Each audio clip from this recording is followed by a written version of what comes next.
Okay, let's go ahead and get started. I want to welcome you all. I don't have a gavel, but I'll yell really loud in a teacher voice.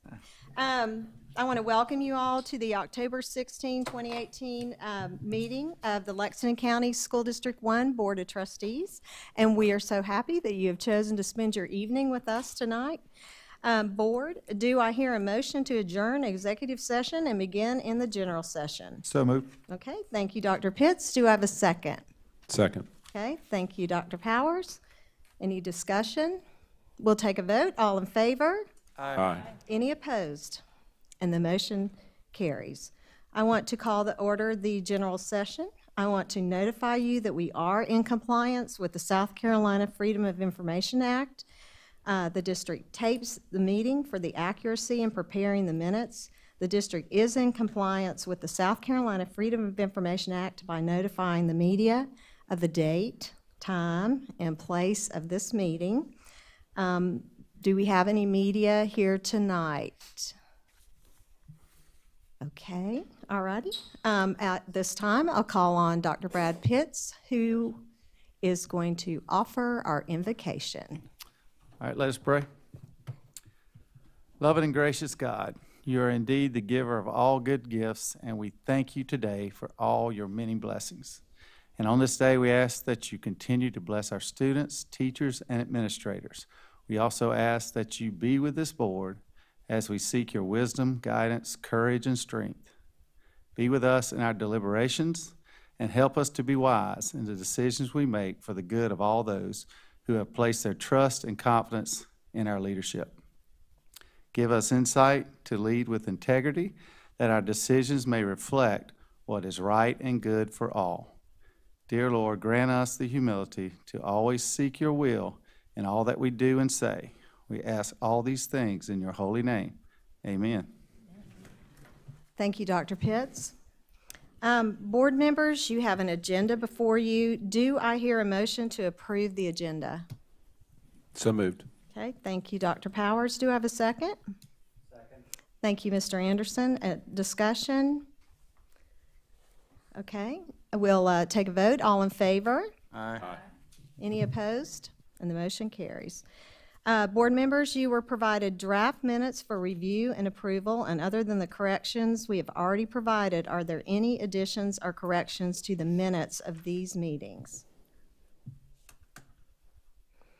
Well, excuse me, I think you probably should say the date and because there were two meetings. Okay, the this night. September 18th, 2018 board workshop and the September 18th, 2018 board meeting. Okay. Any corrections to either one of those? Okay, all right. Hearing none, the minutes will be accepted and received. Item 7.0 on our agenda is reports and action items from executive session. So do I hear a motion to approve 7 certified recommendations for the 2018-2019 school year? Madam Chair, I move that we accept the 7 certified positions that are recommended by Human Resources for 2018-2019. Okay, thank you, Ms. Smith. Do we have a second? Second. Thank you, Dr. Pitts. Any discussion? We'll take a vote. All in favor? Aye. Aye. Any opposed? And the motion carries. Do I hear a motion to approve 2 administrative recommendations for the 2018-2019 academic year? Ms. Knight, I move that we approve the 2 administrative positions as recommended by Human Resources for the 2018-2019 school year. Thank you again, Ms. Smith. Do I have a second? Second. Thank you, Dr. Pitts. Board, any discussion? Hearing none, we'll take a vote. All in favor? Aye. Any opposed? And the motion carries. There was a contractual matter discussed in executive session. Let's see, I'm sorry. The board discussed a contractual matter related to the superintendent, and no action is required at this time regarding that discussion. Okay, Dr. Little, it is our favorite time. You've got one more. I've got one more. Okay, which one? The off-site road. Oh, okay, all right. Do I hear a motion on I don't have it listed here, the off-site Road improvements. road improvement. Yes, off-site road improvement. Thank you very much. Madam Chair, I move that the board approve the recommendations of administration to issue a change order to increase the guaranteed maximum price by $1,338,815 for H.G. Reynolds. And the purpose of this request is for the completion of the off-site road improvements that have now completed construction planning related to the new middle school located at the corner of Beechwood Drive and Highway 378. Okay, thank you, Dr. Powers. Do I have a second? Second. Thank you, Ms. Green. Board, any discussion? Okay, yes, absolutely. Mr. Salters, you want to fill us in what's happening there? Yes, thank you, Madam Chair, members of the board. This work is related to the new middle school site, which I will talk a little bit about later in the meeting. But it's the off-site road improvements that are required by SCDOT. We've got the permitting finalized from them, so we were able to take that to the contractor and get a number on that. This will install deceleration lanes off of Highway 378 onto the site. There's also improvements at Beechwood Drive that widen the drive at our service entrance there. And then there are also required improvements by SCDOT at the intersection of Counts Ferry and Spring Hill, which is approximately 3/4 of a mile up the hill from the site, but part of the overall traffic study and impact of that school. And so these improvements will be related to that. SCDOT will be installing a traffic signal at that Counts Ferry and Spring Hill intersection, and that will not be part of these improvements, but these improvements do include the speed signalization where the warnings for entering a school zone and the change of speed limit for us on that 4-lane highway of 378. Okay, all right. Board, any other questions or any comments? So, in previous schools, this seems to kind of be in the middle of the spectrum for these, as we complete the project, these off-site road improvements. So I know this is a bigger middle school, so we're, I guess, forecasting more traffic. And then I know 378 is a very busy road. So I guess SCDOT had these requirements because of that, or talk through some of that. Yeah, so when we programmed this middle school, we programmed it for an initial capacity of 1,200 students, which is larger than previous schools, and then a core capacity of 1,500 students, which means that we can grow to 1,500 students comfortably with the amenities that are on the site. Being that it is on 378, the deceleration lane there coming out of that, it's actually a 55-mile-an-hour zone that will probably be lowered in front of the school, but extra length for that. We have some on-site stacking that is also required, approximately 2,000 linear feet or so of that on-site, so parents will be able to decel in the lane and then circle in and get on our property and queue up to pick students up or to drop off. So with the size of the school and its proximity to the road, the improvements there. And then also related to the traffic study, Rocky Creek Elementary School is just up the road, as you guys are aware. And so they anticipated a lot of movement back and forth between the two schools by parents and needing some turn lanes in the the area nearby there, the Spring Hill and Counts Ferry, to help that traffic flow in those areas as well. Okay, all right. Any other comments, questions? Okay, we'll take a vote. All in favor? Aye. Any opposed? And the motion carries. Now, Dr. Little, it is our favorite time of the meeting, and I'll ask you to step down and we'll present some certificates. We celebrate successes of many kinds during the Honors and Achievements portion of our board meeting. We recognize students who have won first, second, or third place national level awards and first place state level awards, the significant achievements of our employees, and the contributions of and partnerships with business partners and community organizations. Tonight's honorees include an expert gardener, National Merit Scholarship semifinalist, and our first elementary school to receive a National Special Olympics Award. We feature the students and staff in our Proof Positive newsletter, and it looks like this, and you could pick it up on your way in. If you did not pick up one when you signed in tonight, do that on your way out. It makes a great keepsake for our honorees. and for families. You are welcome to take extra copies for any family member who could not be here tonight. Audience, you need to know that we will recognize our honorees in a different order than what you see in Proof Positive. If you try to follow along in the newsletter, you may need to skip back and forth from page to page. And finally, we ask that you please stay until we finish recognizing all of tonight's winners, as each award winner deserves our undivided attention. Once we finish with the awards portion of the meeting, we will give you a chance to leave before we resume the rest of the meeting. We do this in order to accommodate our youngest honorees and their families. And with that, we're going to begin tonight with a group of students who won a national championship right before school started. So if the following members of the Midland Dixie Youth Baseball team would please come forward.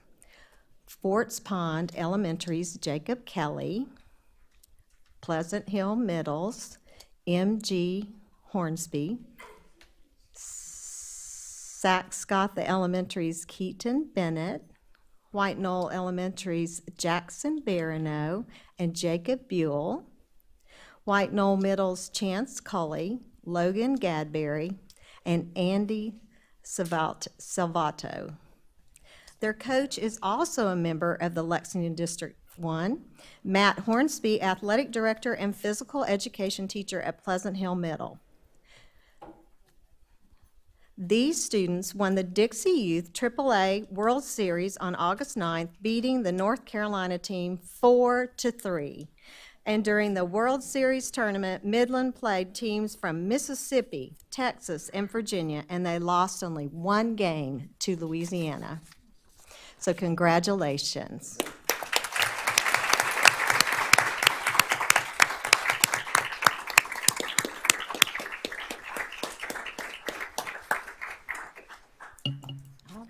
Awesome. I know. Yeah, congratulations. Strong work. Thanks for being here tonight. So we proudly announce the 8 students that are continuing to move forward in the National Merit Scholarship Competition. These students find out in February if they are finalists. Semifinalists include Haley Kubilis from Gilbert High School, Hoda Abdallah, Mihul Jain, Paul Kim, Raymond Lynn, Kevin Shaw, and Winnie Zing from Lexington High School, and Alexander Pendris from River Bluff High School. Students must show exceptional academic ability, dedication to their community, and strong character to be eligible for a scholarship. Although thousands of students apply for National Merit Scholarships each year, less than 1% of high school seniors nationwide receive one. So congratulations on this honor.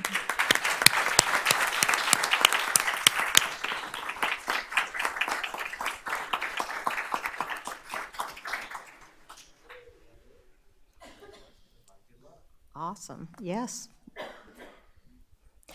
Gilbert Middle School 6th grader Wilson Ochsner competed in the junior division of the state 4-H Small Garden Project, winning first place in the county, region, and state. Wow. So he grew a variety of produce, including corn, tomatoes, eggplant, cucumbers, squash, sweet potatoes, and green beans. Don't leave yet. We still want to talk about this. Judges noted Wilson's excellent weed control and irrigation techniques, as well as his thorough record keeping. In fact, he also planted pollinator flowers to improve pollination of his crops. We applaud Wilson for donating his extra produce to local senior citizens. So a servant heart as well. Congratulations.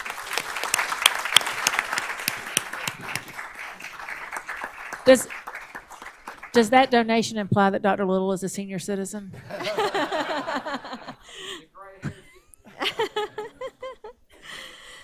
So we're going to stay in Gilbert for our next award, honoring English for Speakers of Other Languages teacher Jennifer Gooding. Is she here from Gilbert High? So come on up.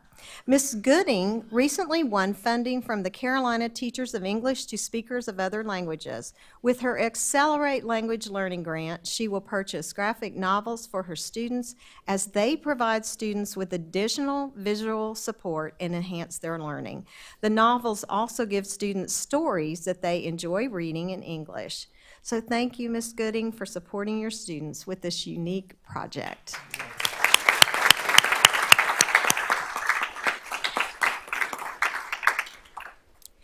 And next, we celebrate our Parenting Center by congratulating their staff lead parent educator, Marla Hamilton. Is Marla here tonight? Okay, come on down. Marla Hamilton and parent educators Maria Arroyo, Gigi Towers, and Shanta Ziegler. So these women earned 3 awards. As a group, the Parenting Center won the Parents as Teachers LOSOS Prize for innovation for using creative literacy strategies to prepare children for school. The center began its bilingual outreach 17 years ago with Spanish-speaking families, expanding in recent years to work with families that speak other languages, including Japanese, Chinese, Arabic, and Korean. The LOSOS Prize for Innovation comes with a $5,000 prize, which the center plans to use to further serve families in Lexington District 1.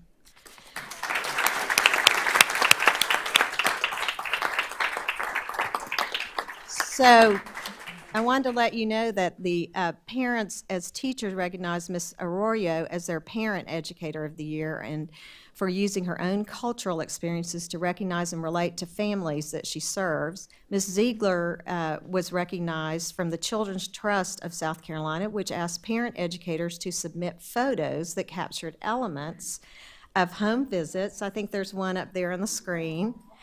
And they chose 3 of her photos from the Home Visiting Consortium and invited her to present at Home Visitation Summit on September 17th. So a stellar team. Congratulations to all of you on this outstanding achievement.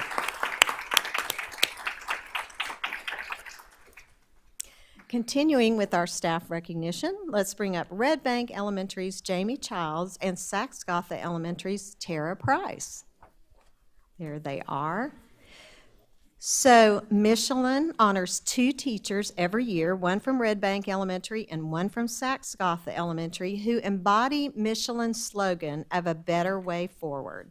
The award recognizes teachers for delivering an innovative and personalized education to their students. Nominated by their schools, Ms. Childs and Ms. Price received funding for a leadership or educational conference to help them with their forward thinking. Ms. Childs works as an interventionist while Ms. Price teaches first grade. And congratulations to you both.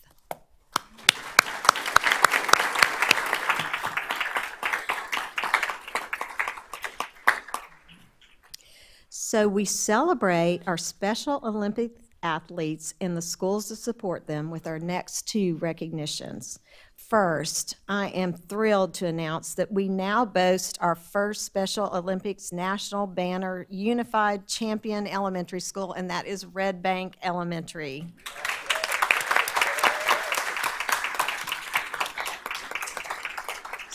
So the application this is the very first year elementary schools could apply for this recognition, and Red Bank is one of only 2 elementary schools in South Carolina to receive national banner status. So the application team included Principal Marie Watson, who is on the end down there, physical education teacher Patty Corley, special education teachers Taylor Jeffers Gray, Brittany McGargle, and Brendan Matusik, and Heather Pace. So congratulations on this wonderful honor.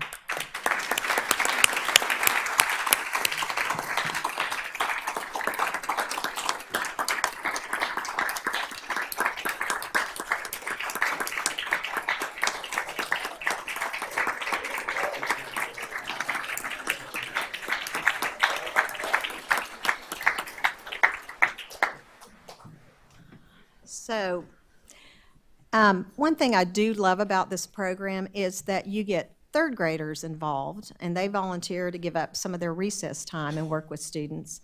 And not just third graders, also fourth and fifth graders, and have good morning activity, fun activities for each morning, working with students to participate in developing motor skills, social activities with all these athletes. So it's really clear about the support in your school.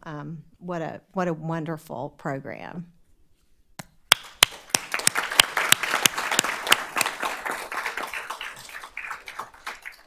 Okay, so we're going to stay with Special Olympics. 3 schools received funding to promote inclusion and offer activities for special needs students. And those grant recipients include Carolina Springs Middle, represented by Anna D. Faust. Is she here? Okay. Gilbert Primary, represented by Elizabeth Tisdale. Okay, come on down. Midway Elementary, represented by Stephanie Amick, Laura Gates, and Anna Owens. And Red Bank Elementary, represented by Patty Corley. So in recognition of the school's efforts to include all students, each school received a unified champion grant. Prizes include $200 for transportation, unified club supplies, sports equipment, and $200 to purchase team T-shirts, uniforms, or other supplies. The schools also receive a school resource kit to help them continue spreading the message of acceptance and inclusion and grow programs such as Unified PE. Okay, congratulations.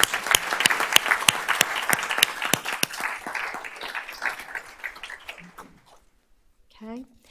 For our last award, Lexington District 1 Education Foundation Executive Director Julie Washburn will present our final 2 awards of the evening. She will announce winners of the annual innovation grants for elementary schools, as well as winners of a new robotics grant.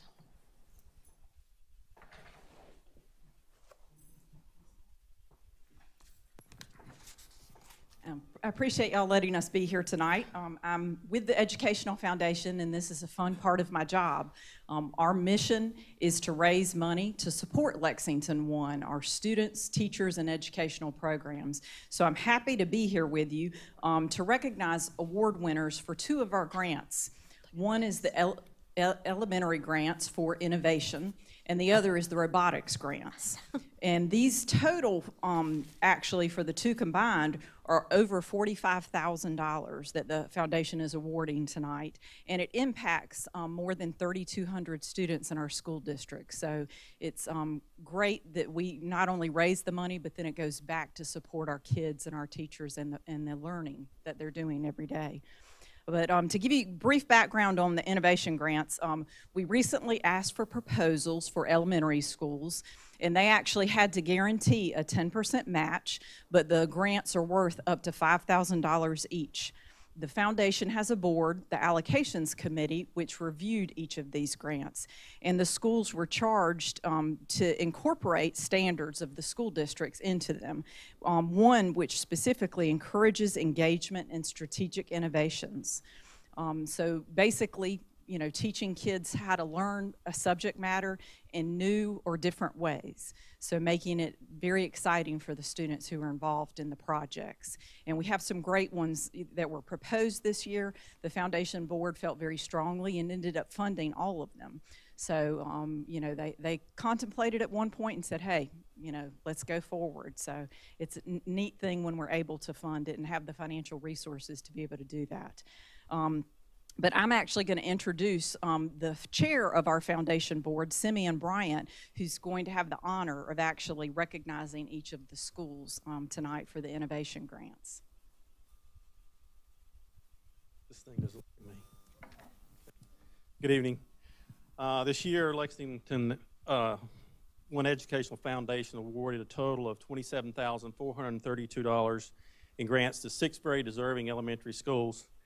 I'm proud to be able to dole this money out to each school. It's an exciting time. So we'll start with Lexington Elementary. Principal Jim Hamby, Program Coordinator April Hamilton. This was a $5,000 grant for getting the most bank from our books. This project focuses on helping the students at LES who are identified as struggling learners and are at least 1 year behind their grade level. It allows for the purchase of book sets for 3 students to use in class and at home, and combines the materials with extra support from the reading interventionist and related arts teachers. All will work together in helping these students to move back up and get on the appropriate grade level in reading. Thank you very much.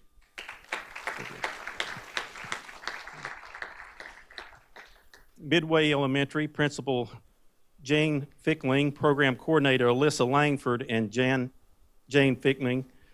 This was a $4,925 grant for PBL Steaming Ahead with Coding, which provides funds to purchase devices and technology utilized for coding and the extension of the school's STEAM initiative through problem and project-based learning.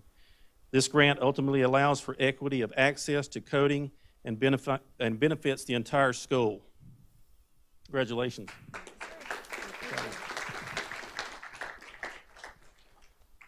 Pleasant Hill Elementary, Principal Margaret B. Mitchell and Program Coordinators Betsy P. Goodman, Jen E. Jones, and Amanda Yeomans.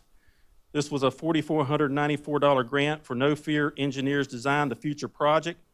Allows the schools to purchase materials to create STEAM bins and promote learning in science, technology, and engineering, arts, and mathematics. The bins are filled with manipulatives and task cards that encourage students to build, create, problem solve, and imagine. Since they will be housed in the Learning Commons, all classes will have the opportunity to use them since teachers check them out for their classrooms to use for a limited time. Congratulations. Thank you.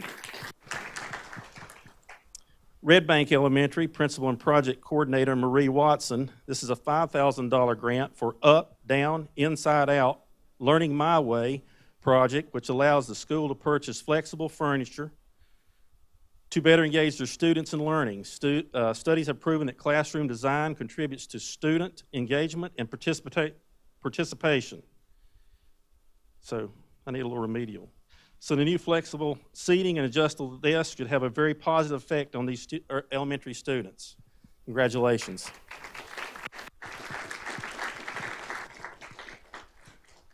Rocky Creek Elementary, Principal Brenda Nichols, Project Coordinators Katie Herndon, Meredith Gray, and Whitney Seddon.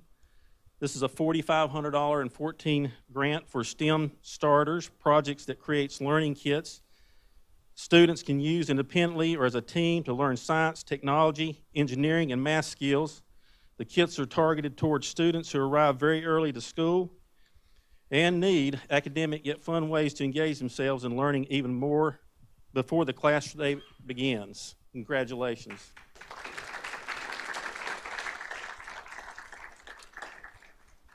White Knoll Elementary, Principal Nicole Mitchell, Project Coordinator Angela Zokin. This is a $3,500 grant for Community Sculpture Garden. Fourth graders will work together, brainstorm ideas, think critically about symbols to represent their school and community, and then to design and create a permanent piece of steel art led by local artist Bob Doster. It will result in art that will benefit the entire school and community and be permanently displayed at the school. Congratulations.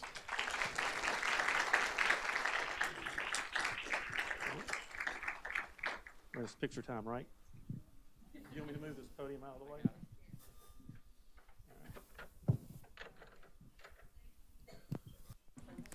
Thank you, Mr. Bryant, and thank you, Ms. Washburn. We are so excited to see what our teachers and students accomplish with this grant funding, and thanks to the Lexington District 1 Educational Foundation. Ms. Knight, may I say something? Yes. I just wanted to tell everyone, I had the privilege of serving on this committee and hearing this group they came before us with their ideas, and the energy and the excitement and the creativity, we are blessed to have them in our classroom. So thank y'all for submitting such wonderful ideas.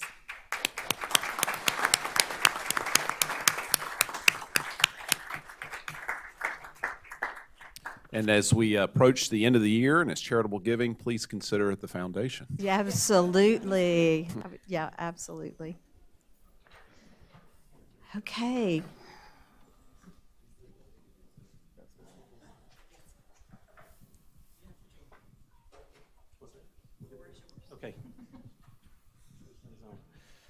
Okay, I'm also very honored to be able to present a new grant tonight on behalf of the Educational Foundation. Recently, our foundation board members learned about the amazing things happening in our district through some of the school's robotics teams. In an effort to provide some seed money to all our schools, the board allocated $18,000 for robotics teams for the 2018-2019 school year. We sent a request for proposals to all schools asking for proposals, and then our robotics committee of experts determined which schools would receive grants this year to support their students learning in the robotics field.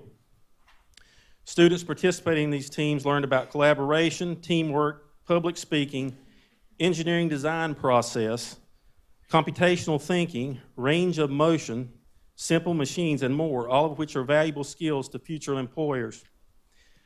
I'm now proud to be able to recognize each of these winners, so please come up to the front to be recognized as your name and your school team is called. Fort Ponds Elementary, teacher sponsor, Hyan Lizzie Sisloff and Principal Michelle Smith. You doing it? Keep going. Gilbert Middle, teacher sponsor, David Chestnut and Principal Benji Reichard. Pillion Middle, teacher sponsor, John Lichtenschmidt, Mr. L. and Principal Mrs. K. Braley. Pleasant Hill Middle, teacher sponsor, Lori Lambert and Principal Dr. Thomas Rivers, Jr. Lexington Middle, teacher sponsors, Ben Godfrey, Lois Byers and Ivy Homer and Principal Gloria Nestor. White Knoll Middle, teacher sponsor, Alan Lomnick and Principal Guy Smith. River Bluff High, teacher sponsors, Shirley Wadley, Wesley Crocker, and Principal Dr. Luke Clamp. White Knoll teacher sponsor, White Knoll High, teacher sponsor Corey Summerlin and Principal Edward Ted Daughtry. And then the Lexington Technology Center in Lexington High, teacher sponsor Dr. Brian Little and Director Bryce Myers and Principal Melissa Rawl. Our elementary and all but one middle school will compete in first Lego League competitions with White Knoll Middle, and our three high schools, LTC Lexington, River Bluff, and White Knoll, will compete in VEX competitions. Congratulations.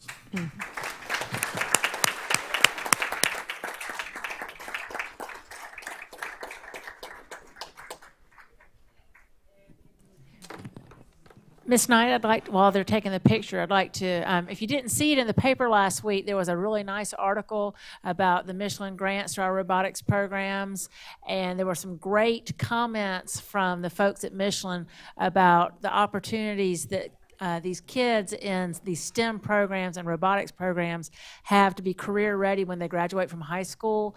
So this is a great opportunity. And I didn't mention in that article about the Midland Middle team that went to nationals last year. And I know I have some friends that were chaperones, and there were recruiters from Boeing and other high-tech companies that were giving their business cards to 13-year-olds saying, give me a call in a few years when you're ready to go to work. So these robotics programs are really enabling these kids to have some really bright futures. Thank you.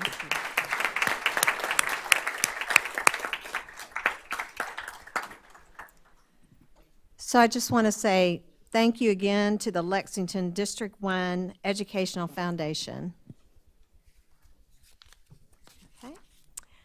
So in conclusion, thank you for taking the time tonight to help us recognize the many honors and achievements of our students and staff and many generous contributions of our local businesses and community. We love to share our good news with you. Honorees, when you leave the meeting, remember to head to your left into the lobby, and there'll be a member of the communications staff to help you find your certificate.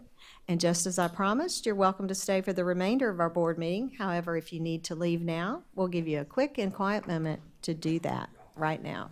And be sure to register to vote if you have not already. Tomorrow is the deadline.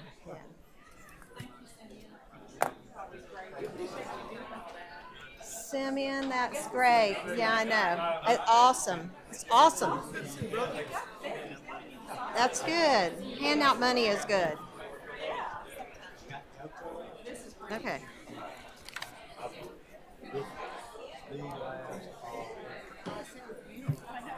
It is so neat.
Let's make sure we have Dr. Little. I'm sorry. I was waiting on y'all to come get me. I'm sorry. I'm sorry.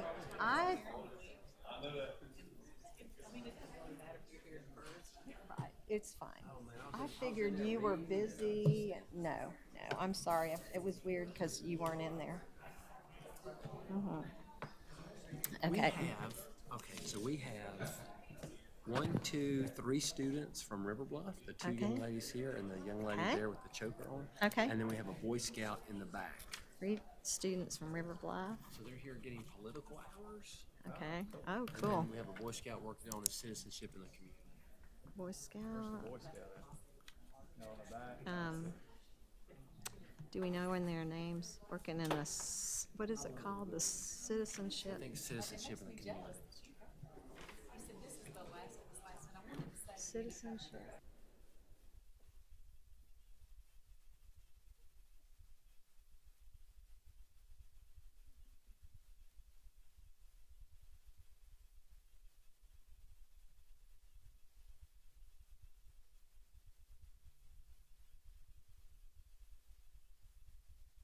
All right, well, let's get back on it. I do want to recognize some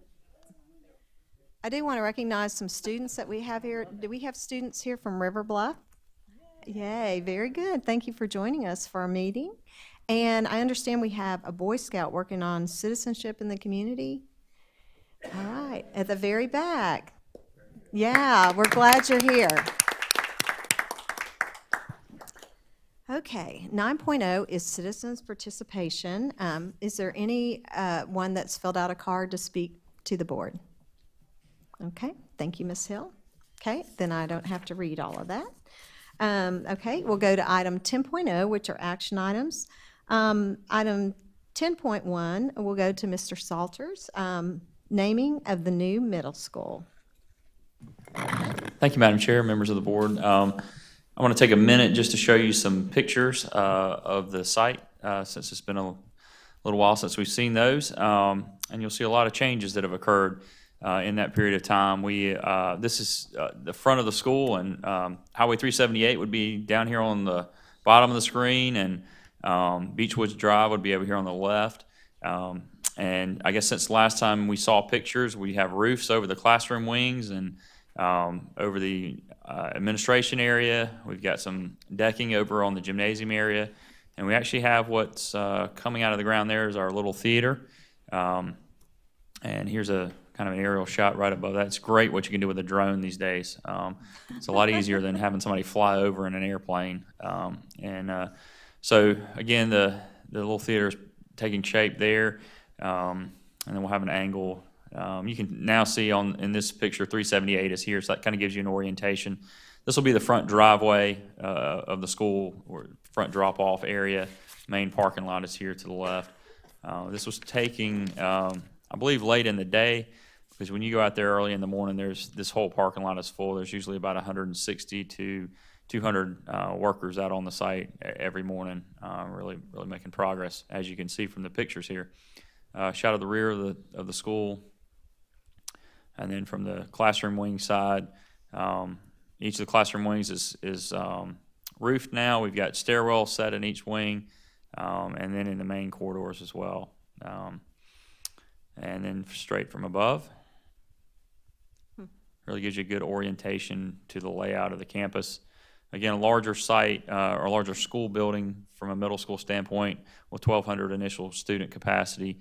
But again, students will be confined in these classroom wings and really have that smaller space feel because they'll be able to move about within that area for most of their classwork. Shot from inside one of the stairwells there. This is actually this side is a little backwards because you're actually looking at it sideways. We'll just skip that one. I'm not even going to try to explain it. Might make you dizzy looking at it. This is one of our classroom wings, and of course, one of the features that we really like is the wider corridor in the loading area, and as you students enter the spaces, the corridor gets more narrow to the end there, and then this becomes a nice collaborative space. So this is one of the first 4 classroom wings. You can see a lot of duct work is already installed, fire sprinkler. There's some fireproofing that's been done. There's actually block fill on the wall, so these are really almost ready to be painted, so really excited about the progress being made there. This is a shot looking into the main entry commons area. On the right, you'll have your learning commons. This is the main office area on the left here, excuse me, on this side in the front. On the left, you have your classroom wings, and this hallway goes all the way down to the cafeteria space. Actually, I was just out there this morning, and that main stairwell is already set, so even more progress since these pictures. It's amazing with all the wind and rain events that we've had that it's just gone right on. They still continue to make progress out there. It is pretty amazing. This is the office area, and what's interesting about this is this picture was taken last week, and today I was out there, and all of the stud walls are up for all of the offices in there. So now you can actually see where office spaces are and so forth. So a lot of work going on in there.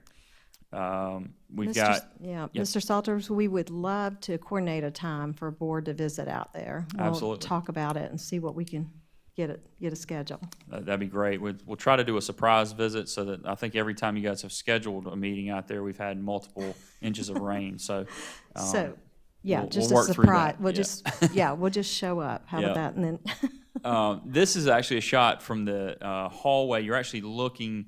You're actually looking out towards the main parking lot in 378. Of course, this will all be closed in eventually, but this is a platform area where students can gather, and there'll be a main stairwell here leading up to the second floor, and really a nice space when it comes together. The cafeteria space, looking out over a courtyard, similar to some ideas we've used at some other schools where students can have outdoor seating and also play in the outdoor space there right adjacent to the cafeteria while they're in that area. This is our guys who take the pictures really get excited about these kitchen hoods. And you just don't understand how much is involved in making all of that work and pass inspection, and that's really why they get excited, because it's so much effort. But this is the kitchen, and the serving lines are there in the background, and that hood. So that being installed is a big milestone, so we're really excited about that taking place. And so with that, I'll bring you to the name. We're here at second reading of the school, and I just would remind you briefly that we do have a policy FF, and then Administrative Rule FF-R govern our process for naming. And of course, in that Administrative Rule, it talks about getting feedback and so forth from community, and we've done that work. We've actually talked with the Lexington County Museum and other folks to come up with some names. And at the first reading, I brought these names to you for consideration, and the administration at that time recommended Beechwood Middle School. And I know you guys have had a month to process that and hear feedback from the community. We've talked this name out at all of the community events that we've been to and received positive feedback. I've also offered for anyone to write a check to put their name on the building, because the policy does allow for that. If you want to write a check for the whole amount, you can name it. So anybody last takers here. So Dr. Little? And we didn't have any takers on the check, but we did receive positive feedback. I'm not sure what feedback you guys have received, but administration is recommending tonight for consideration and second reading approval, Beechwood Middle School. Okay, all right.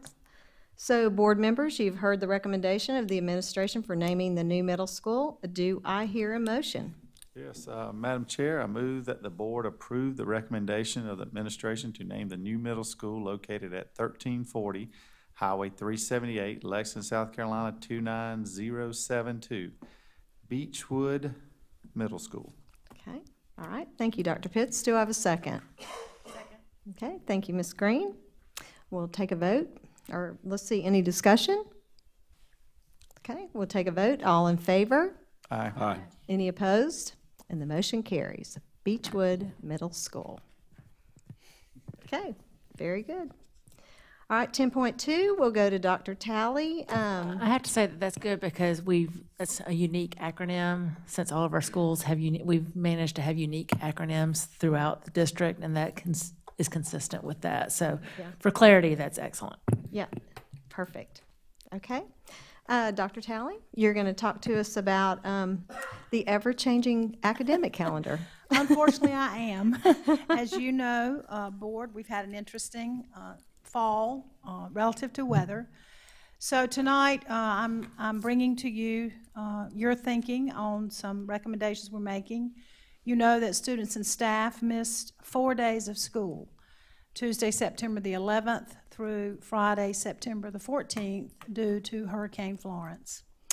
By order of Governor Henry McMaster, we were out of school on those days. As you know, when we build a calendar per South Carolina law, districts are required to incorporate 3 weather makeup days into their calendar. Our calendar has those weather makeup days. Those are February 18th, March 15th, and April 22nd. Those are severe weather makeup days. In our district, for several years now, parents and teachers have sent us feedback that they liked, if possible, to complete first semester exams prior to the winter break. That is difficult to do because of the other state law that prevents districts from beginning school before the 3rd Monday in August. So for the past 4 or 5 years, our district has not had a balanced calendar in our attempt to complete exams prior to winter break. So in the calendar, we had 83 days first semester, 97 days second semester. We have now lost 4 instructional days in first semester. So simply adding 4 days to the second semester would really not solve the student need for more instructional time before taking exams during first semester. So as a result, we have shifted testing into second semester and moved the 9 weeks testing period and high school final exams after the winter break. And this movement restores needed instructional time that our students need that we lost because of Hurricane Florence. So how will we make up those 4 days that we missed? Well, as I've already stated, the first weather makeup day is February 18th. So now we'll have a full day of school on that day. Everyone will come to school, students and staff. Our second weather makeup day is Friday, March 15th. And our third weather makeup day that's already in our calendar is Monday, April 22nd. Again, already designated in the calendar as the third weather makeup day. The district also needs to look at another day for that 4th day. And so what we have looked at is adding Thursday, June 6th to the calendar as an additional instructional day, which would make the calendar 180 days, and adding a 4th makeup day for students and staff. That would move the teacher workday professional day to Friday, June the 7th. It was original Thursday, June the 6th. And that would mean the teacher's last day becomes Monday, June the 10th. Now, I told you it's been kind of a hectic beginning because not only did we have Hurricane Florence, but then in October, we had Hurricane Michael. And so the district closed on Wednesday, October the 18th because of that weather. So that makes a 5th day that our students and staff have missed school. The board does, any school district and school board has options in the event of inclement weather. And I wanted to just go over with you those options before I ask you to move on my recommendation. Of course, school districts, the first option is that, and some districts do this, you can lengthen the hours of the school operation by no less than 1 hour per day for a total number of hours missed. So we could add hours to the school day. Second option, we can always decide to have school on a Saturday. I can tell you that's not a popular option. I'm sure you know We that. could poll these students that are here tonight. I wonder what they would say. Saturday, yes or no? I think that would be enough. A third option is that the Board of Trustees has the power to waive up to 3 days that we've missed for inclement weather. So I'm happy to answer any questions, but tonight I'm asking the board to move on the administration's recommendation to approve the amended 2018-2019 school calendar. That recoups the 3 days that are already in the calendar and then that additional 4th day. This does not address the 5th day, because when I prepared this for your packets, Michael had not occurred. Okay. And I will remind the board, it's only October. And I'm not a soothsayer, but I'm quite confident we're going to have more inclement weather. Yeah. So, board members, you have heard the recommendation of the administration regarding the changes to the 2018-2019 academic calendar. So at this time, do we have a motion to approve the changes as presented? Mrs. Knight, I'd like to make a suggestion. After hearing Dr. Talley and realizing that truly this recommendation was done prior to us missing the day last week, I would like to recommend that the board pin this from the action item list, move it to a pending list, and address it at our next board meeting.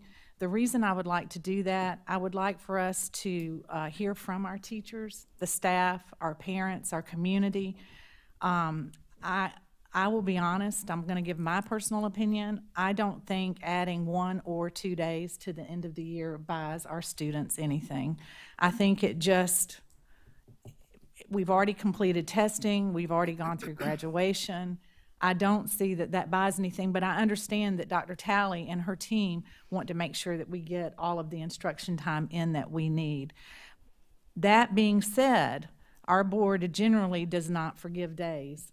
So this is such an unusual circumstance. This was directed by the governor. I think we all need to take that into consideration.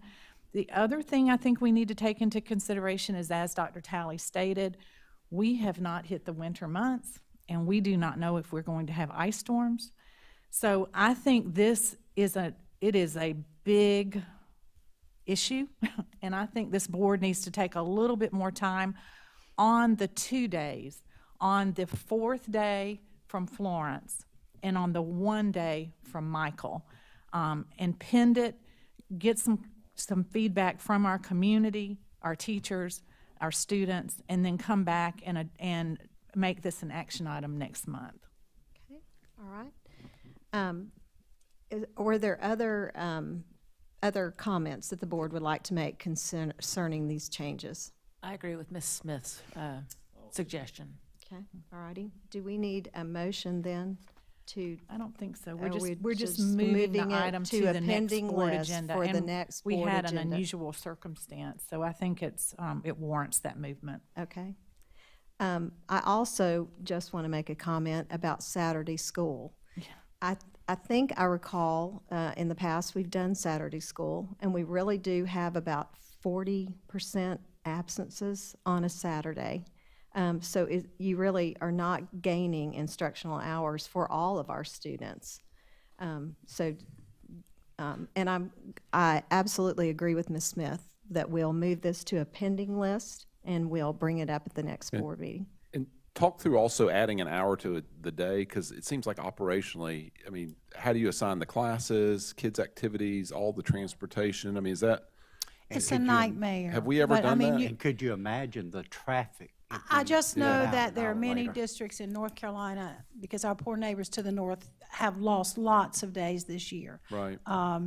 And I have family who lives there, and they've told me what they're doing up there. We're not in that dire straits yet, but it's a nightmare. It's a logistical nightmare, but we can do it. I mean, I think all of us as a board are struggling because, I mean, we believe in instructional time. I mean, Right. we are here to support instruction. but, you know, not able to start the fall semester until a certain date, which shortens that fall semester. I mean, I've had people ask me, why don't we have weather makeup days in the fall? And the answer is it's already 2 weeks short compared to the spring. And I think most of our families want to complete the first semester before Christmas when able, just because of the gap in the Christmas break to come back and take exams. It's just tough. And I would certainly, Dr. Powers and board members, encourage you to talk to your legislators about that law. If ever you had leverage to talk about that, now's the time to do that, because it really does hamper us when we build a calendar. Absolutely. You can be assured that we'll do that. We've really already been working on that for control of our calendars, so we can start when we can finish the testing before Christmas. And then I think I know the answer to this, but Dr. Little, if we had politely told the governor, no, we were going to keep the schools open and we were going to keep our buses and we could not use White Knoll High School as a shelter, that would have gone poorly, I presume. Poorly, yes. He may have invited me to take a vacation for those days. Probably us as a board, too. I mean, he has the executive power to close the schools. He does not have the executive authority to forgive schools, forgive days. That rests with the legislature. I do believe, as we're sitting here talking about this conversation, that we really need to talk to our local delegation about this particular issue. You know, one size fits all doesn't work for anybody. Right. And it amazes me that as a school district, that as a state, that we allow Myrtle Beach to determine when everybody else in the state goes to school. Mm-hmm. That is, it's absolutely amazing that we look at the educational needs of the children in Lexington and say, your needs are not important because Myrtle Beach gets to decide when we go to school. Dr. Little, I think that is an excellent reason why this is a very opportune time to bring that up with our delegation, because Horry County and Georgetown County were much more severely impacted by the Florence event, and they're probably feeling the effects of no flexibility as well. And so I think we've got a really better than usual opportunity to make our case for, let's local school districts make the decision on their calendars. Especially coming from a state that prides itself on self-governance compared to the national government, and here we are as a state government not allowing our county leadership to self-govern themselves.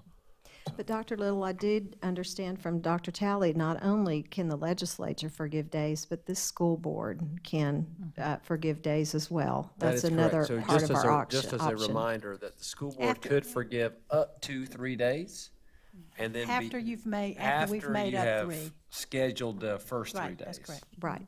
After we've used our 3 built-in days. I'm sorry, one quick thing. So there are 2 really bits of misinformation that I think people have questions about with this that I would like to just take a moment to address. The first Dr. Powers mentioned is the question of why don't we have makeup days in the fall?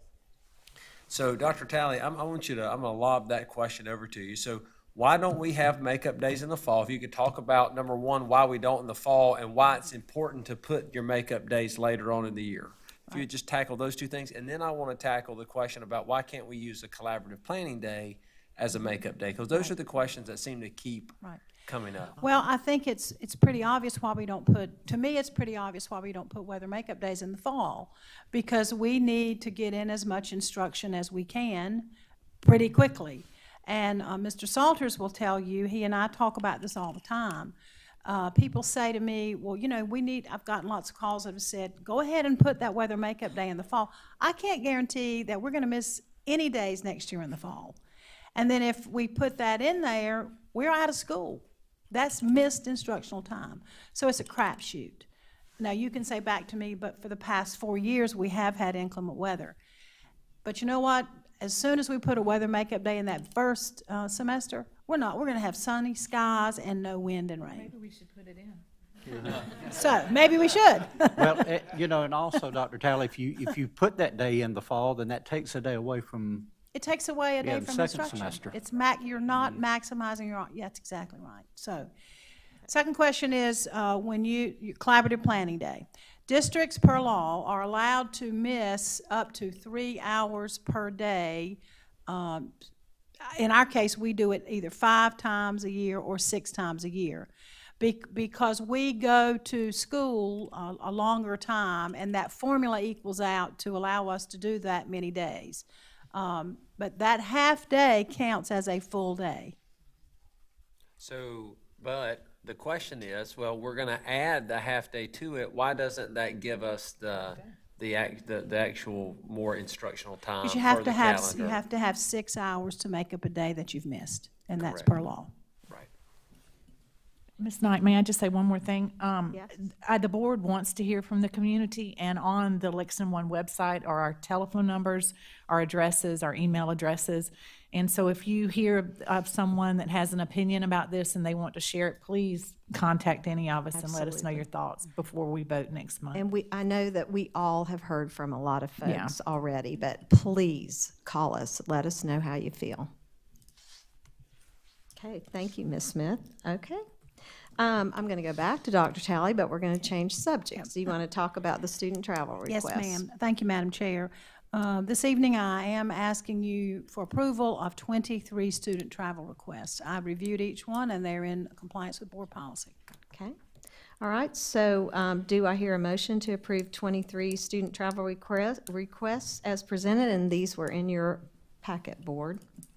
Madam Chair, I move that we accept the 23 student travel requests that come from the schools via Dr. Talley as presented. Okay. Thank you, Ms. Smith. The second. Second. Thank you, Dr. Powers. Discussion? Yes, I'd like to volunteer to chaperone the Rome and Pompeii trip, and also I believe there is a New York City trip, but in exchange for that, I'll also go to Iowa, South Carolina, for that. Okay, really, duly noted. Okay, there you go, if they need an extra shower. well, and I'm joking, but the travel requests are always one of my favorite parts of our agenda because they are such a great capsule of just how much we have going on in our district. There's always arts, athletics, academics, student government, student clubs. I mean, it really is a snapshot of just the amazing opportunities that we have in this district. So I love that that's part of what we get to talk about. Okay. Is everyone ready to take a vote? All in favor? Aye. Aye. Any opposed? And the travel requests are approved. Item 10.0, Dr. Talley, are you doing that as well? Yes, my colleague Mary Beth Hill, believe it or not, has laryngitis. Oh, no, I hope you don't can't have to make a talk. message this week. So she's asked me to bring forth her items. So item 10.4 is amendment to the 2018-2019 board meeting dates. Board, as you know, you elected to add a second meeting in several months for its 2018-19 meeting dates. The proposed changes added 5 additional meetings by adding 1 additional meeting to each of the months of August, November, February, March, and April. When the board did this, it added November the 6th as a meeting date. However, as you know, November 6th is the general election date, so it's a holiday mandated by state law for the school district. So the administration is asking that you cancel the November 6th board meeting and points out that the board meets on November 13th, which is a week later, due to the Thanksgiving break. So we're requesting that you accept that recommendation from Ms. Hill to cancel the November 6th board meeting. Okay. So, board members, you've heard the recommendation regarding the board meeting calendar. Do I hear a motion to approve the change as recommended? Madam Chair, I move that the Board of Trustees accept the revised 2018-2019 board meeting calendar as presented. Okay. Thank you, Ms. Green. Do I have a second? Second. Thank you, Dr. Pitts. Discussion? Hearing none, we'll take a vote. All in favor? Aye. Any opposed? And the motion carries. Item 11.0 is the superintendent's report, so we'll go to Dr. Greg Little. Thank you very much, Madam Chair. I don't have a lengthy report tonight, but I do want to put something on your calendar. On October the 31st, we are going to have a ribbon cutting for the Palmetto College Lexington One partnership. We'll be sending you more information about that. I think it's going to be done at the mayor breakfast that day. We've been trying to figure out the best time to have that ribbon cutting, and I believe we finally have a time and place. We'll let you know the exact time. I believe it'll be at the Blowfish Stadium is where it's going to ultimately be. But there were plans, I think, maybe the Edmund McCain concert and all kinds of stuff. So there were all kinds of ideas. I think we've settled on the Blowfish Stadium. Okay. But we're Exciting again, stuff. it is very exciting. Although Edmund McCain won't be there, but Okay. Still be exciting. it will be very exciting because this partnership again really shows what happens when we work together and what we can bring to our community. Bringing higher education into Lexington 1, I think, is incredibly important, or not just Lexington 1, but into Lexington. You know, the idea that a community this vibrant, that a community this dynamic has to drive to go find higher education is really quite surprising. And so we are thrilled that this partnership continues to move forward. So we'll get you those details about that. With that being said, it is my pleasure tonight to introduce Dr. Erica Bissell, our Reading and Language Arts Coordinator, and she is going to provide a Read to Succeed update. As you can imagine, we have been very busy in launching our new English Language Arts curriculum and our reading and writing units of study. And every time you walk into an elementary classroom, you see some really dynamic literacy instruction taking place. And we're going to talk a little bit about the impact of this Read to Succeed on our school district. So Dr. Bissell, take it away. Thank you, Dr. Little. Is this thing on? Yes? Okay. Thank you, Dr. Little, Madam Chair, members of the board. This is called an update because I presented similar information last year this same time. And so I've really tried to strategically just point out the changes and the updates to the Read to Succeed legislation. All of the information will be on the slide, and I am happy to share it with you after the presentation if you'd like to read it in more detail. But for the sake of time, I will move as quickly as possible. There, as just a reminder, are 8 components of Read to Succeed. Read to Succeed is also known as Act 284.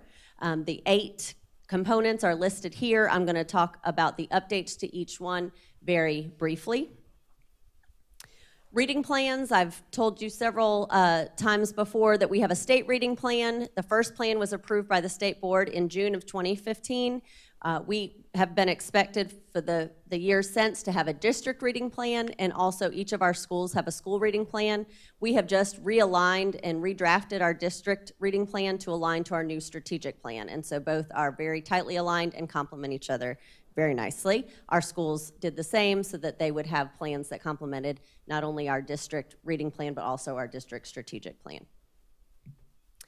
Interventions is the next component of Read to Succeed, and it is important to note, and I don't know that we've spent enough time focusing on the fact that Act 284 is a pre-K to 12 piece of legislation, and so Dr. Little very graciously complimented the work that he's seeing in our elementary schools, but I do hope that as you visit our middle schools and our high schools, you will see that work continuing to take place, and that reading and writing is a part of every child's daily experience in all of their core content, and even their related arts and all of their supplementary courses. And then to also remember that in our pre-K,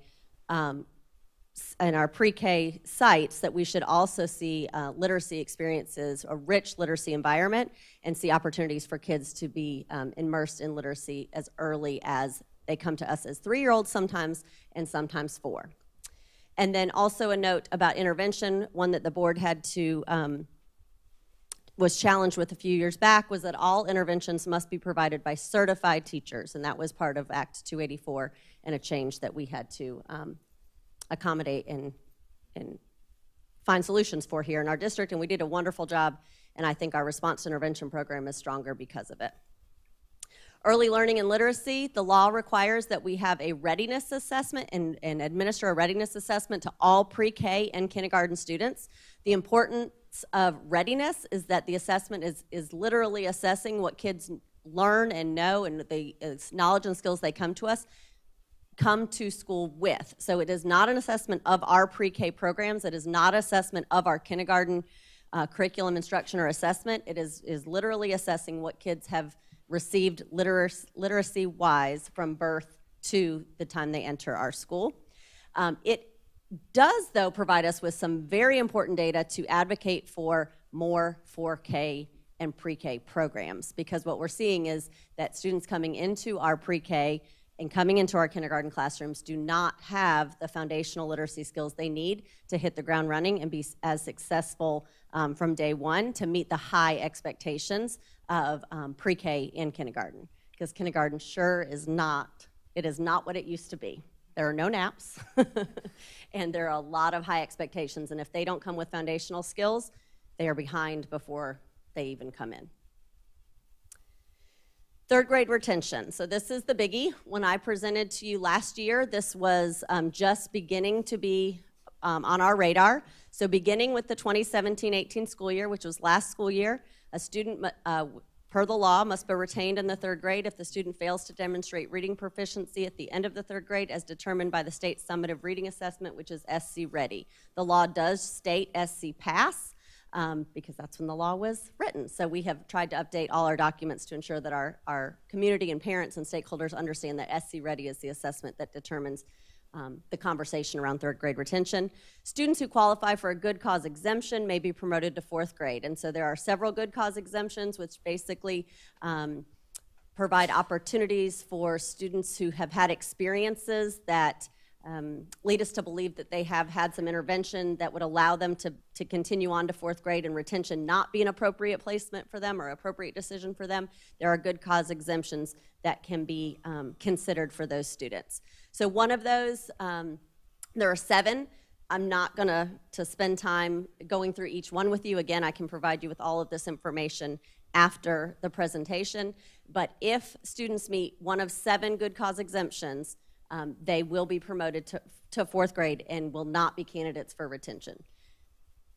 Okay, you'll see reference to some ESOL years of ESOL services. You'll see students with disabilities whose IEP or Section 504 has reference to student receiving intensive remediation in reading.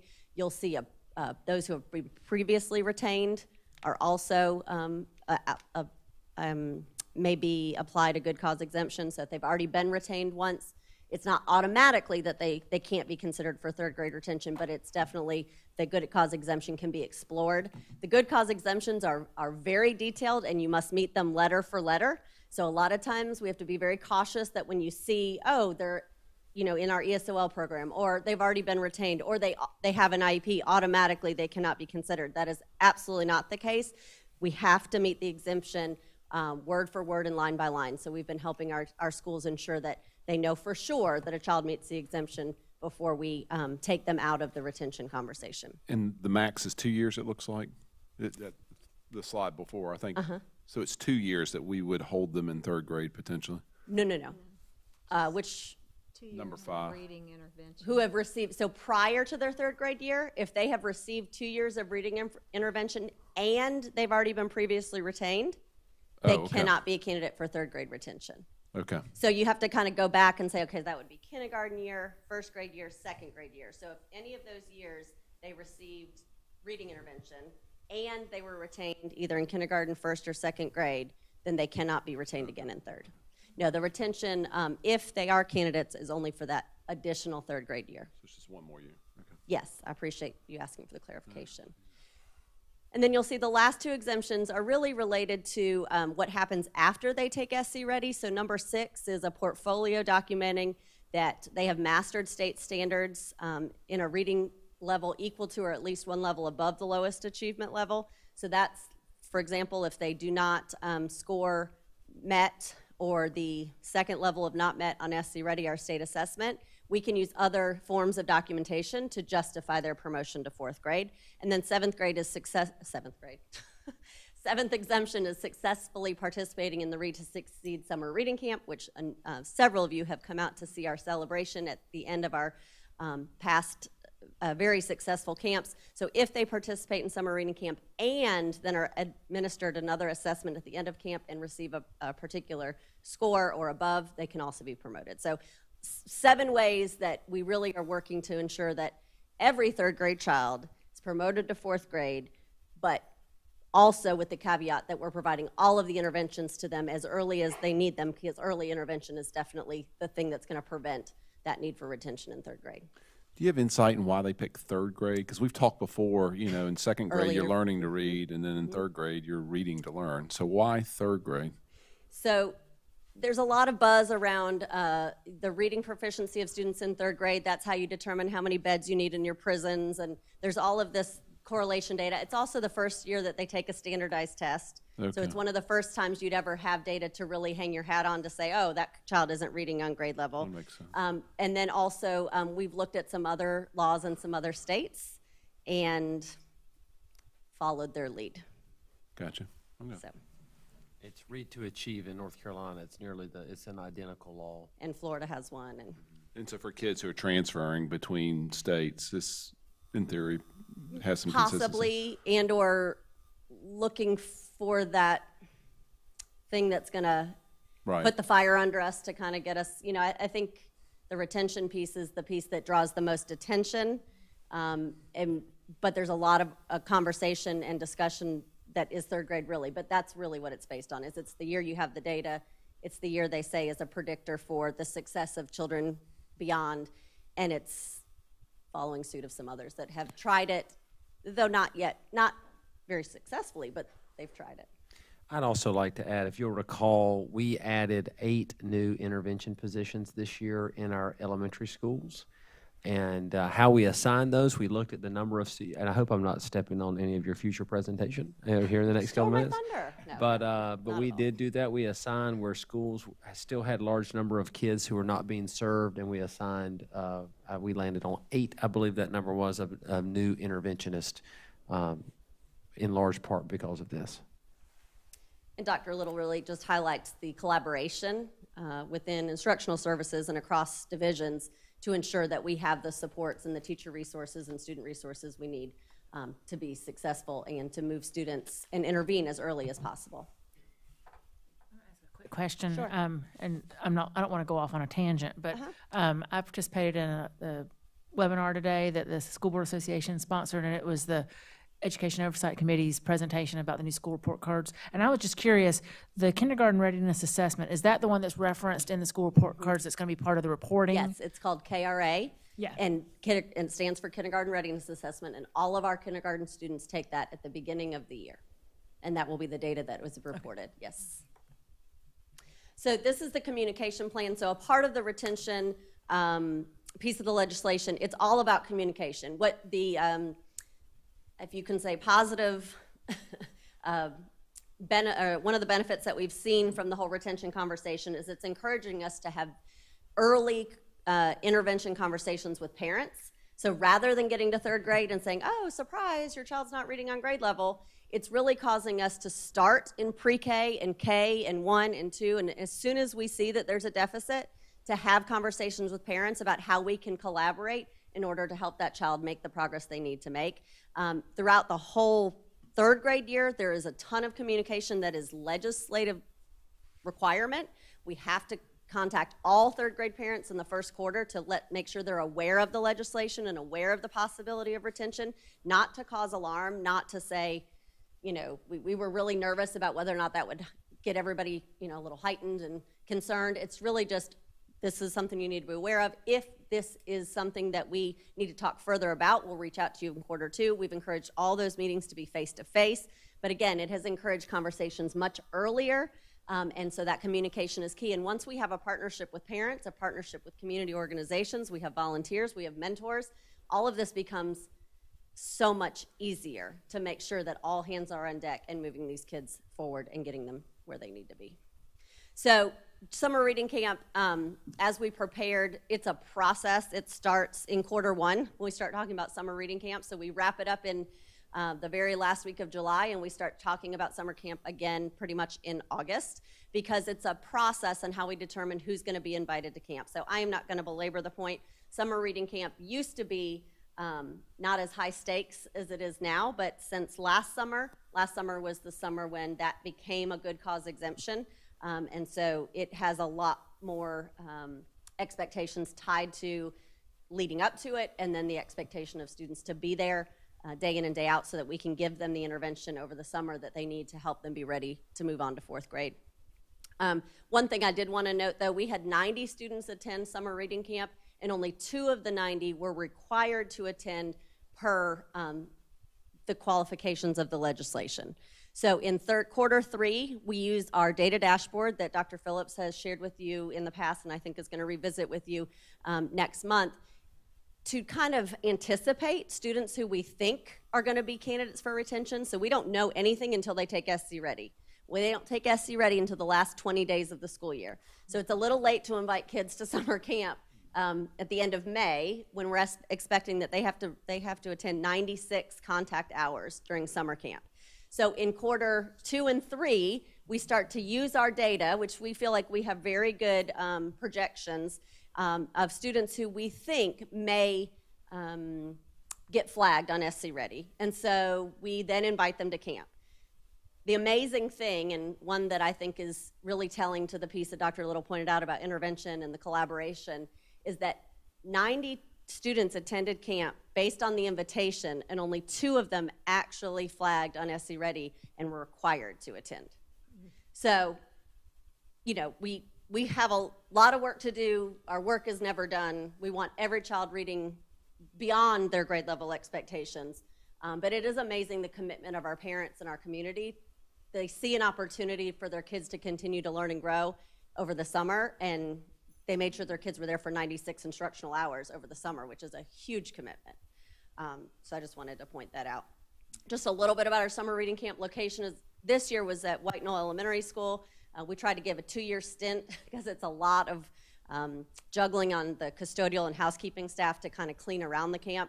But White Knoll was a very gracious host. We had 90 students attend summer reading camp. We also run an ESOL reading camp simultaneously that is not related to Read to Succeed.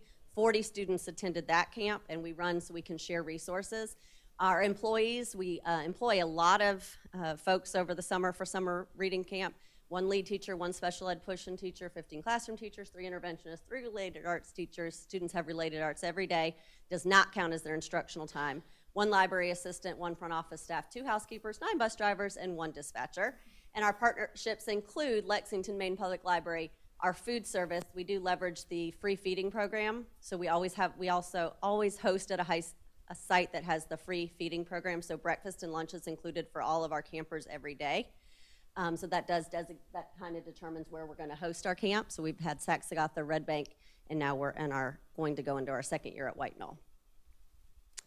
And then just as I move away from retention, because that's the hottest topic. May I interrupt you very quickly? One thing I want to say about the summer reading camps that I also think speaks to the high quality of your leadership and your teamwork out there is the high quality teachers who volunteer every summer. They don't volunteer. I mean, they're paid, but they keep coming back year after year after year, and they're teachers from across our school district who serve a variety of school populations. I'm always, that's one of the things about that program that I'm always most amazed about, that teachers continue to sign up enthusiastically to give up time in their summer to serve these students. Thank you for pointing that out, and I will tell you that those who serve at summer camp say it is the most rewarding experience that they have, and it is also one that grows them, one of the experiences that grows them most professionally, because it is as a challenging job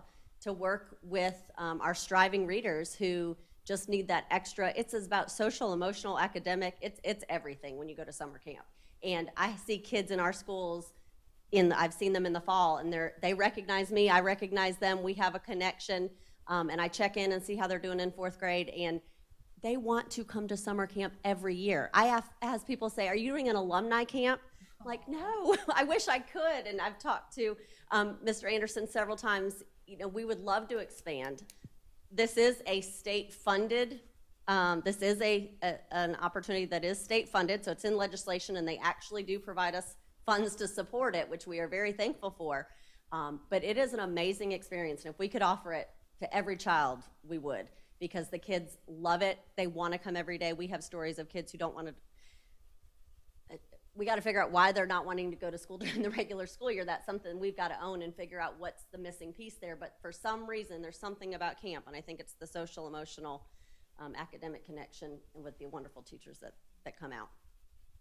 Educator preparation, this is another component of Read to Succeed. So at this point in time, all South Carolina teacher prep programs have had their coursework approved, so that all of our graduates from this point forward have the Read to Succeed endorsement that is required per the legislation. So a lot of our teachers who aren't recent graduates, they're trying to get all this coursework in a variety of ways, and I'm going to talk about that in just a second. But those teachers who are graduating from one of our South Carolina teacher prep programs, they have the coursework required to meet the legislative requirements. So that has been a big help to us and definitely a cost savings for them. And as far as educator endorsements for teachers who are already in the profession, they have 10 years or 2 renewal periods in order to complete their requirement. And I work very closely with Dr. Natalie Smith, who is our new coordinator of professional learning, and we have pathways galore to help teachers to meet the expectations and the requirements of the legislation. So they have to have coursework to continue to hone their craft as reading and writing teachers. And then lastly, we have literacy coaches that are also state funded, and we are very grateful for that as well. They are school-based reading literacy coaches, but they are employees of Lexington 1. And my red comment there is our literacy coaches are amazing. And I think if you asked any principal, you can ask teachers, you can ask students even who have the opportunity to work with them. They are a true asset to our programs. They're an asset to our curriculum instruction and assessment. And they are just, I can't say enough about them. I'm so lucky to work with them each and every day. So, oops, that was the most important one. This is our goal, and Dr. Talley and I were talking this morning about the presentation, trying to figure out how to end. We have a lot of good things going. We know our work is never done, and we will not be satisfied until each child is reading on grade level and progressing through our system with all of the skills they need to be successful once they leave us. Wonderful. Yeah. Before she sits down, any questions or comments? I just want to make 2 comments. I was fortunate enough to get to go. I think I've been every year since you've had the camps pretty much, and it's just wonderful. But I think one of the things that I'm most amazed by is how your teachers tie in the curriculum that the children are going to be exposed to in 4th grade. Mm-hmm. So I'm kind of making this up because I can't remember, but say they're going to be doing space study for one of their science units in 4th grade. They go ahead and expose those children to some literature that involves space study.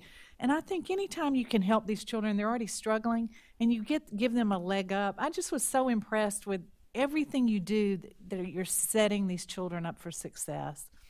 And this is a comment for Dr. Little and Dr. Talley. I just listened to this, and the way this ties in with the proposal that we've submitted to the community for the 4K centers in Pillion and Gilbert, I mean, just talk about a dovetail. It is just, it's time for us to make that connection and start them early. And those 4K centers, I just think, will only make this program stronger and make these children stronger. So we just got a lot of good things going on. I want to thank Dr. Bissell and her staff, all those teachers. Boy, you could feel it when we were in White Knoll Elementary, the excitement. Yep, absolutely. I'd like to add, I was able to attend the last 2 summers, and it really is the excitement. The kids clearly love it. And it's not just because they had ice cream on the last day. You were talking about the 90 students that participated in the camp, and really they signed up for it and just made the decision to attend without necessarily being compelled to be there. But going back to that webinar today, which all of you working on getting those school report cards, bless you. That is just crazy. But there's that growth evaluation point system now built into the report card, and I can't help but think that these students that are participating that aren't being compelled to participate are going to help that growth evaluation and accountability tremendously.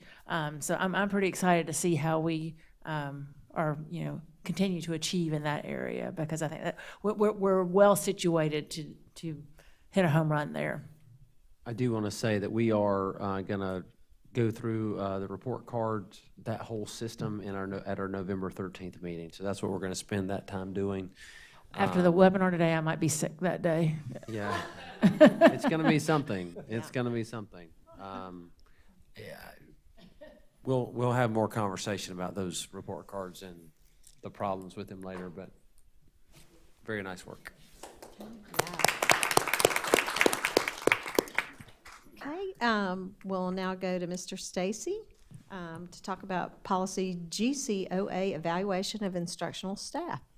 Thank you. So I'm bringing to you tonight policy GCOA, evaluation of instructional staff.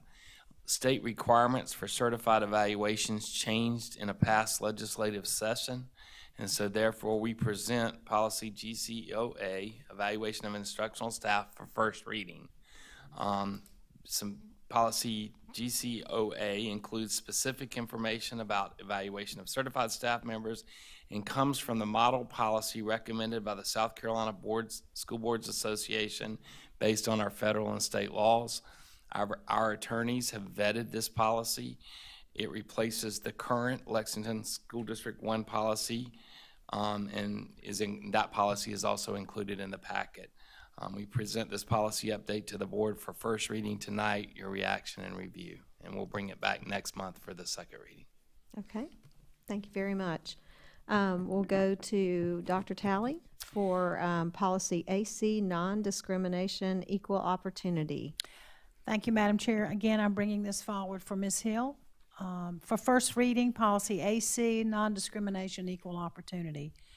The General Assembly expanded state law to require employers with 15 or more employees to provide reasonable accommodations for medical needs arising from pregnancy, childbirth, or related medical conditions.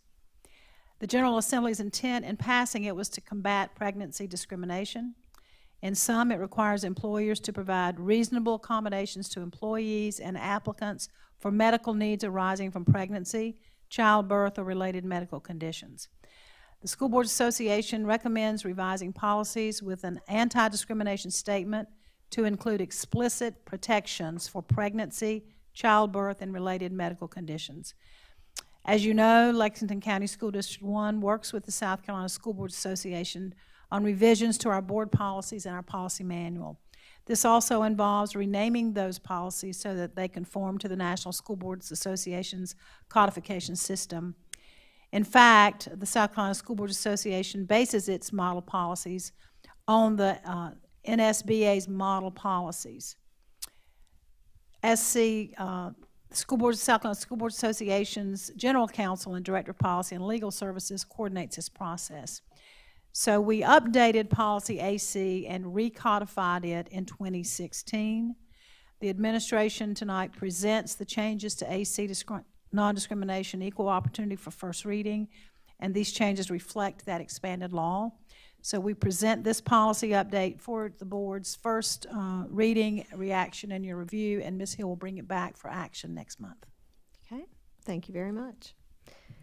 Okay, 12.0 are items for board information only, and I need a motion to adjourn. So moved. Thank you, Dr. Pitts. Do I have a second? Second.